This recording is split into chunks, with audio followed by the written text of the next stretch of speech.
खऱ्या अर्थाने active cases जे आहेत ते 6,39,075 आहेत आणि जमेची बाजू ही आहे की आपला मी 2 दिवसापूर्वी जसं सांगितलं तर आता रिकव्हरी रेट आणखीन चांगला झाला आहे, तो म्हणजे 85.5% 85.55 अशा टक्क्यामध्ये रिकव्हरी रेट झालेला आहे. तो पण एक आपला फार जमेची बाजू आहे आणि ज्याच्यामध्ये मला वाटतं की आपली एक चांगली उपलब्धी आहे.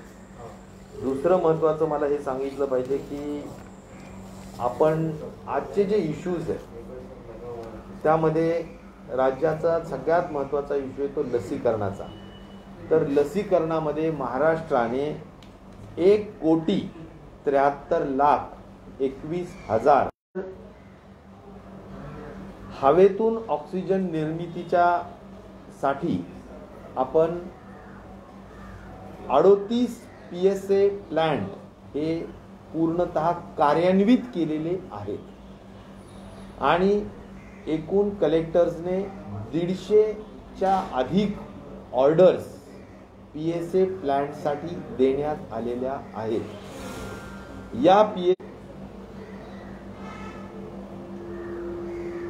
वॅक्सिनेशनच्या हद्दीपर्यंत मी पुन्हा एवढंच सांगेल की साधारणपणे स्पुटनिक या वॅक्सिनेशनच्या बरोबर डायरेक्ट इन्व्हेस्टमेंट फंड RDIF यांच्या माध्यमातून आपलं स्टेट गव्हर्नमेंट डायरेक्टली त्यांच्याशी संपर्कात ठेवून रेट निगोशिएट करून त्यांच्याजवळ असलेलं वॅक्सिन आपण उपलब्ध करून घेण्यासाठीचे सुद्धा पूर्ण प्रयत्न करत आहोत. वॅक्सिनेशनच्या हद्दीपर्यंत आज 18 ते ही वस्तुस्थिती आहे आणि त्यामुळे मी आज आत्ता माननीय मुख्यमंत्री महोदयांना या ठिकाणी बोललो आणि हा जो प्रश्न आहे हा प्रश्न सोडवण्यासाठी आपल्याला जोपर्यंत आपल्याला वॅक्सिन मुबलक प्रमाणात उपलब्ध होत नाही तोपर्यंत आपल्याला काहीही झालं तरी याच्यामध्ये काही स्लॉट्स द्यावे लागतील. मग तो एज ग्रुपचा स्लॉट दिला तरी चालेल, कोमॉर्बिडिटीचा स्लॉट दिला तरी चालेल, परंतु एकदम 18 ते 44 100% सगळ्यांनीच त्या ठिकाणी जायला मुभा असणं म्हणजे खूप जास्त त्यामध्ये प्राधान्य देता येईल का या दृष्टिकोनातून आपण लक्ष ठेवून आहोत आणि त्या पद्धतीची चर्चा आम्ही 1:30 वाजता माननीय मुख्यमंत्री महोदयांनी मला वेळ दिलेला आहे. तर या संदर्भात मी स्वतः सुद्धा या संदर्भात जाऊन चर्चा करणार आहे. तर 18 ते 44चा हा एक महत्त्वाचा विषय आहे. एक नक्कीच आहे की सध्याच्या जर तुम्ही परिस्थिती बघितली तर 18 ते 44 वयोगटासाठी एकूण आपल्याजवळ ज्यावेळेस आम्ही 1 मेला त्याचं उद्घाटन केलं, सुरुवात केली वॅक्सिनेशनची 18 ते 44 फक्त 3 लाख वॅक्सिन्सवर सुरुवात केली. त्यानंतर आम्ही ती कोविशिल्ड होती, त्यानंतर आपण खरेदी केली ती 4,79,000 हे कोवॅक्सिन आपण खरेदी केली आणि आपल्याला कोविशिल्डने आणखीन 3.5 लाख वॅक्सिन देतो असं आश्वासित केलेलं आहे. नवे आपल्याला खात्री दिलेली आहे पण ती अद्याप आपल्याला आलेली नाही. तर आपण एकूण 18 ते 44 वयोगटामध्ये 7,79,000 वॅक्सिन्स उपलब्धतेच्या आधारावर जरा स्लो गतीनं हे आपण म्हटलं तर एका दिवसात संपवू शकतो तेवढी क्षमता आहे, पण आपण जाणीवपूर्वक यामध्ये स्लो गतीनं जाणं गरजेचं आहे कारण आपल्याला वॅक्सिन तोपर्यंत उपलब्धता करून घेऊन मग गती आपल्याला वाढवता येऊ शकेल अशी आपली त्यामागची भूमिका आहे. आणि त्यामुळे हा झाला 18 ते 44 वयोगटातला विषय. 45+ वयोगटातल्या संदर्भात आपल्याला 9 लाख वॅक्सिन्स मिळाल्या होत्या, त्या संपूर्ण वाटप केल्या आणि 8 लाख वॅक्सिन्स त्यातल्या कंझ्युम सुद्धा झाल्या कारण काल 4.5 लाख झाले. म्हणून पुन्हा माझी नम्रतेची आपल्या सर्वांच्या माध्यमातून विनंती आहे, केंद्र सरकारला आम्ही वेळोवेळी पत्र लिहितोच आहेत, आम्ही वारंवार फोनवर बोलतच आहोत की आम्हाला 45+ ची जी जबाबदारी आपण घेतलेली आहे त्या बाबतीत तरी आम्हाला मोठ्या संख्येने वॅक्सिन उपलब्धता करून द्या. खास करून कोवॅक्सिन या वॅक्सिनच्या साठी जवळजवळ 4 ते 5 लाख लोक यांना सेकंड डोस ड्यू झालेला आहे. आणि म्हणून या डोसला तरी जसं आपण म्हणतो 60 दिवसाच्या वर जाऊ नये असं आता 42 दिवस, काहींना 45 दिवस होत आलेले आहेत. त्यामुळे त्यांना सेकंड डोस कोवॅक्सिनचा पाहिजे आणि तो कोवॅक्सिनचा पुरवठा हा केंद्र शासनाने, भारत सरकारने करणं क्रमप्राप्त आहे. आमचा पाठपुरावा अत्यंत सातत्याने चालू आहे आणि म्हणून इच्छा एकच आहे की ते लवकर यावं, नाहीतर पहिला डोस जो कोवॅक्सिनचा दिलेला आहे त्याचा सुद्धा तेवढासा चांगला परिणाम राहत नाही असं शास्त्र सांगतं. आणि म्हणून आम्ही त्या बाबतीतला विचार करतोय. अगदीच जर का त्यांनी नाही दिलं तर आम्हाला 18 ते 44 जे गव्हर्नमेंट ऑफ महाराष्ट्र विकत घेतं त्याच्यातून डायव्हर्ट करून आम्हाला शेवटी हा जो काही विषय आहे तो भागवावा लागेल. पण विनंती आहे की लवकर भारत सरकारने कोवॅक्सिन देण्याची व्यवस्था करावी. याबरोबरच मला हे सांगितलं पाहिजे की साधारणपणे आम्ही एक ऑक्सिजनच्या संदर्भाने काल जे काही 50 मेट्रिक टनचं कर्नाटकाचं आपल्याला ऑक्सिजन कमी मिळणार आणि कमी मिळालं, हे झाल्यानंतर आपण आपलं इंटरनल जे काही ॲडजस्टमेंट असतात त्या इंटरनल ॲडजस्टमेंटच्या मधून भागवण्याचं काम जरूर केलं. परंतु शेवटी आपली ऑक्सिजनची डिमांड ही 1700च्या दरम्यान आहेच. फक्त कोविड पेशंट आज 80,000च्या दरम्यान कोविड पेशंट आहे. 20 लिटर जरी ॲव्हरेज पकडलं तरी 1600 तर नुसत्या कोविडला लागतात. नॉन कोविड सुद्धा सगळ्या ॲक्टिव्हिटीज चालू असतात. जे काही इक्विपमेंट बनवतात, मेडिसिन बनवतात, त्यांच्यासाठी सुद्धा काही प्रमाणात ऑक्सिजन लागत असतं आणि त्यामुळे एकंदर 1700 मेट्रिक टनाची गरज राज्य शासनाने, केंद्र शासनाने आपली भागवलीच पाहिजे. ही आग्रही भूमिका आमची निश्चित प्रकारे राहील. त्याचबरोबर ऑक्सिजनच्या संदर्भाने जो ग्लोबल टेंडर काढण्यात आलं होतं, एक्सप्रेशन ऑफ इंटरेस्ट काढण्यात आले होते, त्याच्यामध्ये सुद्धा जे काही ऑफर्स आलेले आहेत त्यामध्ये ऑक्सिजन कॉन्सन्ट्रेटरसाठी ज्या ऑफर आलेल्या आहेत त्याच्यासाठी एक 3 डॉक्टर्सची कमिटी केलेली आहे आणि त्यांना आम्ही सांगितलं की लवकर तुम्ही याबाबतचं अप्रुव्हल द्या, मान्यता द्या. म्हणजे ज्या काही आम्ही स्पेसिफिकेशन्स दिलेले आहेत की कॉन्सन्ट्रेटर कसं असावं वगैरे, परंतु त्यांचं म्हणणं असं आहे की एवढे मोठ्या पद्धतीनं आपण ऑक्सिजन कॉन्सन्ट्रेटर खरेदी करतोय तर आपल्याला डेमो तरी दिलं पाहिजे. आणि म्हणून त्या डेमोसाठी सुद्धा काही पीसेस आपल्या अधिकाऱ्यांनी बोलवलेले आहेत. ते आज डेमो जर का आटोपला तर उद्या त्याला अप्रुव्हल जर मिळालं तर आपल्याला ऑक्सिजन कॉन्सन्ट्रेटर सुद्धा खरेदी करता येऊ शकतील, त्याचे परचेस ऑर्डर देता येतील. मी कालच सांगितलं की रेमडेसिवीरच्या बाबतीत 3 लाख रेमडेसिवीर इम्पोर्टेड वेगवेगळ्या देशांनी दिलेलं रेमडेसिवीर जे अप्रूव्ह झालेलं आहे ते डीजी म्हणजे drug controller DCGI, drug controller general of India यांच्या अप्रुव्हलच्या मान्यतेने आपण 3 लाख रेमडेसिवीरला मान्यता दिलेली आहे. त्यांना PO ज्याला म्हणू आपण, परचेस ऑर्डर आपण त्यांना दिलेली आहे. हा दुसरा आयटम आहे जो ग्लोबल टेंडरचा आहे.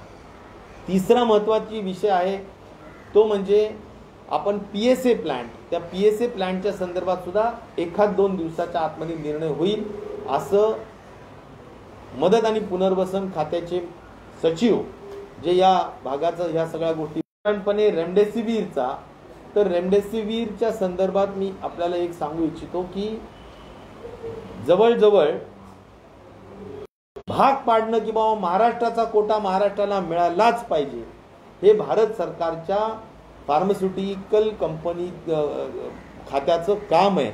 आणि मला वाटतं त्यांनी हे काम जरा अधिक चोखपणे बजावण्याची आवश्यकता आहे. कारण ज्या कंपन्या हे अलॉटेड कोटा देत नाहीत किंवा त्यांचे पीडियाट्रिक SNCU बेड्स असो, हे जे काही वेगळ्या टाईपचे बेड्स लागतात ते सुद्धा आपल्याला तयार करून ठेवले पाहिजे. आणि त्या दृष्टिकोनातून सुद्धा काल माननीय मुख्यमंत्र्यांनी रात्री 10 वाजता VC घेऊन अनेक पीडियाट्रिशियन्सला मुंबईच्या असो बाहेरच्या असो चर्चा केलेली आहे. आणि त्याबाबत सुद्धा मला वाटतं आपण या सगळ्या गोष्टींच्या माध्यमातून तयारी करत आहोत. एक नक्कीच आहे की जी काही बेड्स वाढवण्याचा विषय असेल, ऑक्सिजनचा संदर्भात स्वयंपूर्ण होण्याचा विषय असेल, औषधांच्या बाबतीत खास करून कोविड रिलेटेड औषधांच्या बाबतीत स्वयंपूर्ण होण्याचा विषय असेल, या बाबतीत आपली पूर्ण तयारी सुरू आहे. खास करून कोविडच्या संदर्भाने आज कॉन्ट्रॅक्च्युअल तर 100% पदं भरण्याच्या सूचना दिलेल्या आहेत, पण परमनंट सुद्धा जवळजवळ 16,000 पदं, 12,000 क ड याचे 2,000 ब आणि साधारण 1,500 ते 2,000 अ अशा संदर्भाने जवळजवळ 16,000 पदं नुसत्या आरोग्य विभागाचे कॅबिनेटनी असा निर्णय घेतलाय की पुन्हा कॅबिनेटमध्ये जायची गरज नाही. थेट आरोग्य विभागाने आरोग्य मंत्री, उपमुख्यमंत्री आणि मुख्यमंत्री यांच्या मान्यतेने थेट त्या ठिकाणी आपण जावं आणि मान्यता घ्यावं अशा पद्धतीच्या सूचना देण्यात आलेल्या आहेत. त्यामुळे ते पण काम आपण लगेचच्या लगेच पूर्ण करणार आहोत. तर अशा स्वरूपाने जी काही येऊ नये थर्ड वेव्ह, पण समजा जे काही अंदाज व्यक्त करण्यात आलेला आहे त्या अंदाजाच्या दृष्टिकोनातून सुद्धा अगदी पीडियाट्रिक पासून तर बाकीच्या सर्व गोष्टींपर्यंतच्या ज्या काही प्रोजेक्टेड फिगर्स असतात त्याला अनुषंगून निर्णय घेण्याच्या संदर्भात आम्ही त्या ठिकाणी तयारी सातत्याने करत आहोत. आता सुद्धा 1:30 वाजता माननीय मुख्यमंत्री महोदयांकडे आमची त्या संदर्भातली बैठक आहे. प्रश्न होता गेल्या वेळेस तुम्ही आरोग्य भरतीमध्ये ज्या ठिकाणी प्रश्नपत्रिकांचा गोंधळ झाला, परीक्षा झाल्या, काही ठिकाणी निकाल लागला नाही किंवा काही ठिकाणी निकाल लागून पण आपण भरती थांबवली, त्याचं काय? कारण गेल्या वेळेस पण आपण घोषणा जे काही 3200 3,200 लोकांची भरती जी आरोग्य विभागामध्ये झाली त्यामध्ये एक MPW म्हणजे मल्टीपर्पज वर्कर हा जर एक घटक सोडला आणि ड्रायव्हर हा जर एक घटक सोडला, कार्पेंटरचे 1-2 पद आहेत, तर बाकी सर्व संवर्गातले पदांना ॲक्च्युअल ऑर्डर्स देण्यात आलेल्या आहेत. त्यामुळे ती जी 50% रुग्णसेवेच्या 50% भरती करण्याची जी परवानगी देण्यात आली होती तिच्या संदर्भातलं बहुतांश काम झालंय. परंतु जिथे पेपर लिकेज झाला असे जे काही पोलीस केसेस झालेले विषय आहेत त्यात पोलीसचा रिपोर्ट घेऊन 8 दिवसाच्या आत पोलीसचा रिपोर्ट आल्यानंतर MPW आणि ड्रायव्हर हा संवर्ग जो आहे त्या संदर्भातला अंतिम निर्णय त्वरित घेतला जाईल. मग त्या निर्णयाच्या अनुषंगाने पुन्हा परीक्षा घ्यायची का त्यात काही जास्त कुठलाच गोंधळ नाहीये म्हणून मग त्या परीक्षेच्या निकालाला मान्यता द्यायचं, या बाबतीतला निकाल 8 दिवसाच्या आतमध्ये निश्चित प्रकारे घेतला जाईल. आणि हा जो काही आता आम्ही 16,000 पदांची भरती करतो आहोत त्याची मान्यता एक 4-8 दिवसामध्ये संपूर्ण मुख्यमंत्र्यांपर्यंत घेऊ आणि नंतर क ड साठी आपण OMR शीट पद्धतीनं परीक्षा घेतली जाईल, एजन्सी IT कंपनीच्या माध्यमातून घेतली जाईल. ब वर्गासाठी IAS ऑफिसरची जी आमची आरोग्याची जी कमिटी आहे ती थेट इंटरव्ह्यूज घेऊन मेडिकल ऑफिसरची परीक्षा घेतली जाईल. आणि अ वर्गासाठी काही प्रमाणात MPSC आणि काही प्रमाणात पुन्हा IAS ग्रुप असा करून आम्ही ह्या सगळ्या भरती त्वरित करणार आहोत. सर एक महत्त्वाचा विषय आहे की लहान मुलांसाठी स्वतंत्र कोविड सेंटर सुरू करणार आहेत, हा एक पहिला प्रश्न. आणि दुसरा म्हणजे की सिरमकडनं आपल्याला दररोज किती वॅक्सिनेशन या ठिकाणी येतात? लहान मुलांच्या दृष्टिकोनातून खूप अडचणी असतात, कारण लहान मुलांना त्यांच्या आईला घेऊन सुद्धा बसावं लागतं. कारण लहान मुलांचं वय हे 1 वर्षापासून तर 18 वर्षापर्यंत आहे, असा आपण पिडियाट्रिशियनचा जो रेंज असतो साधारण मुलांच्या आरोग्य तपासणीच्या संदर्भात, तर त्या बाबतीत मी सांगितलं की SNCUs, ICUs याच्यासाठी पिडियाट्रिक SNCUs हे सेपरेट करावे लागतात. त्याच्या बाबतीतलं नियोजन करण्यासाठी एक पिडियाट्रिक टास्क फोर्स हा करण्यात येत आहे. पिडियाट्रिक टास्क फोर्सच्या ज्या काही मार्गदर्शन सूचना असतील त्या अनुषंगाने आम्ही पूर्वतयारी म्हणून काम करून ठेवणार आहोत. 38 ऑक्सिजन प्लांट आपण उभारून पूर्ण केलेले आहेत. तुम्ही सांगितलं की 150 जिल्हाधिकारी करतायत, ऑर्डर दिलेले आहे. त्या 150 मधून साधारणतः किती ऑक्सिजन आपल्याला मिळणार आहे आणि कधीपर्यंत हे पूर्ण होतील? कारण तिसऱ्या लाटेपूर्वी हे पूर्ण करायचं आपल्याला.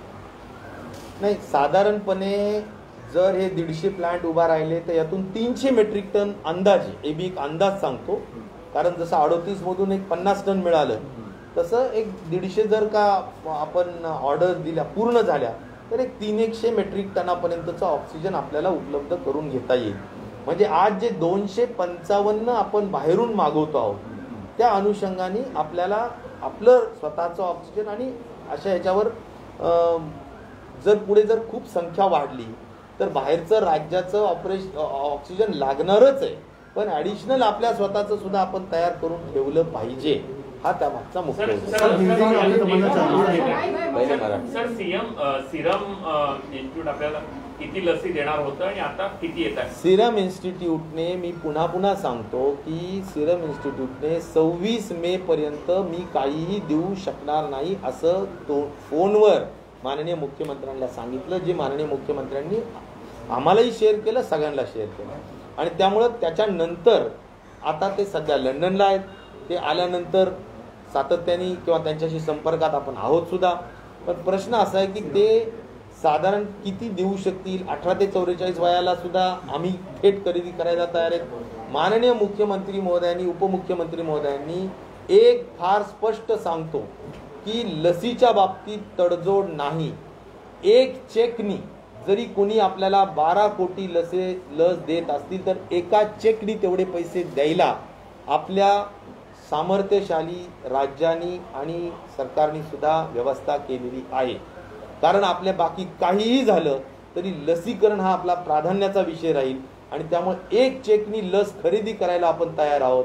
आपली यंत्रणा आरोग्याची सगळीकडे तयार आहे. 5-7 हजार सेंटर्स आहेत आणि त्यामुळे दररोज म्हटलं तरी आपण 10 लाख पर्यंत आपण ॲडमिनिस्टर करू शकतो.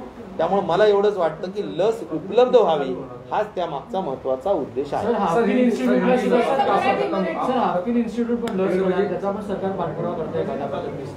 हाफकिन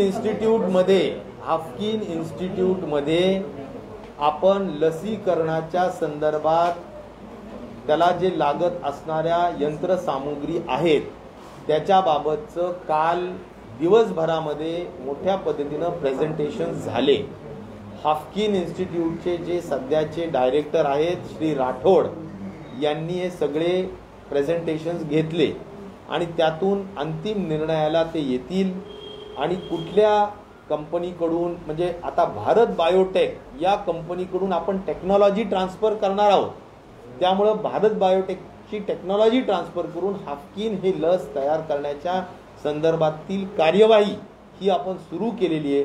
परंतु ते लगतच्या 2-3 महिन्यात होईल असं नाही, त्याला किमान 6 महिने लागतील असं आम्ही संबंधित जे उत्पादक लोक आहेत त्यांना आम्ही विचारलेलं आहे. सर, आपण कोरोनाकडे सगळ्यात जास्त लक्ष देतोय, पण असं होतं की राज्यातले इतर जे आजार आहेत तिकडे आपलं दुर्लक्ष होत आहे का, विशेषतः ग्रामीण भागात? निश्चित प्रकारे आता सध्या प्रेग्नंट वुमेन असतील यांच्याकडे दुर्लक्ष निश्चित प्रकारे सध्याच्या कोरोनाच्या पार्श्वभूमीवर काही स्वरूपात होतं आहे. परंतु ते होऊ नये यासाठी कलेक्टर्सला सूचना दिलेल्या आहेत की काही जरी झालं तरी जिल्ह्यात आपल्या ज्या महिला रुग्णालय आहेत ते कोविड सेंटर करू नये.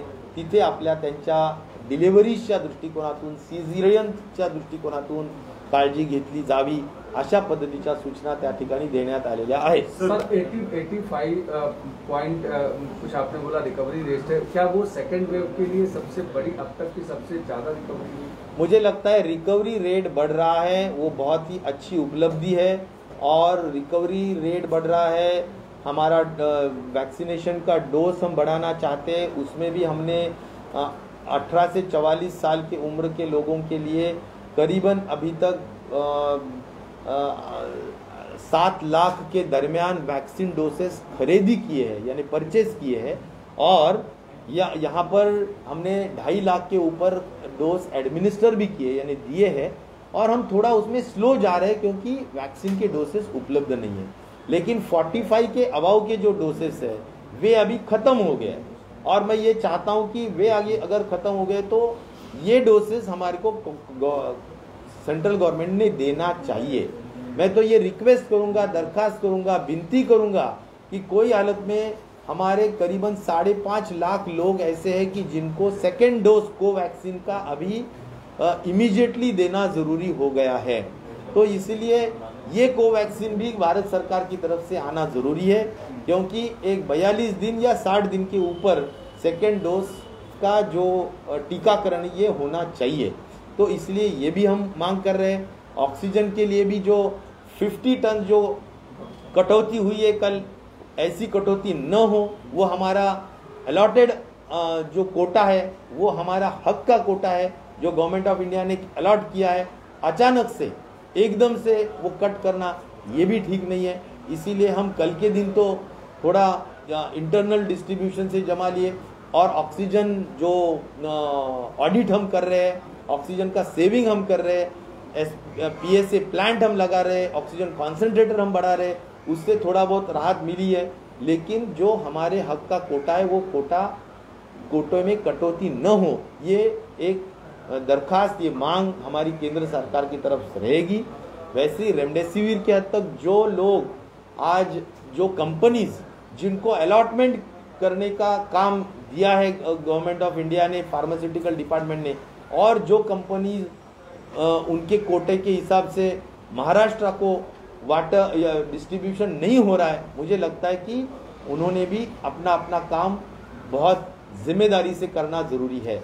तो मैं ये दरखास्त करूंगा फार्मास्यूटिकल मिनिस्टर को भी कि ये काम में उन्होंने दखल अंदाजी दे के ये जो कंपनीज ये पुरवठा या ये सप्लाई नहीं कर रही है उनको सख्त ताकीद देने की जरूरत है। सर तीसरा वेव बच्चों के लिए कितना खतरनाक है और आप लोगों की तैयारी किस तरह? थर्ड वेव का मैंने ये सुना है कि महाराष्ट्र देश का पहला वो जगह है जहां पर अस्पताल बनाया जा रहा है 400 बेड का नेस्को में। थर्ड वेव का जो अंदेशा गवर्नमेंट ऑफ इंडिया ने VC में दिया है, वह अंदेशा को देखते हुए हम उसकी जो तैयारी है वो कर रहे हैं। माननीय मुख्यमंत्री जी ने कल रात को 10-11 बजे बहुत लेट आवर्स तक मुंबई के और अन्य पीडियाट्रिशियन से भी बैठक ली है। हम एक पीडियाट्रिशियन टास्क फोर्स बना रहे हैं, क्योंकि 18 साल के आगे के लोगों के लिए हम टीकाकरण कर रहे हैं, लेकिन 18 साल के नीचे के उम्र के लोगों, बच्चों में टीकाकरण नहीं हो रहा है। इसलिए अगर उनको कोरोना बाधित हो जाता है तो हम उनके लिए क्या कर सकते हैं, इसके लिए हम उनके लिए खास तौर पर SNCU जो बेड्स है वो SNCU बेड्स हम खास तौर पर लगा रहे हैं।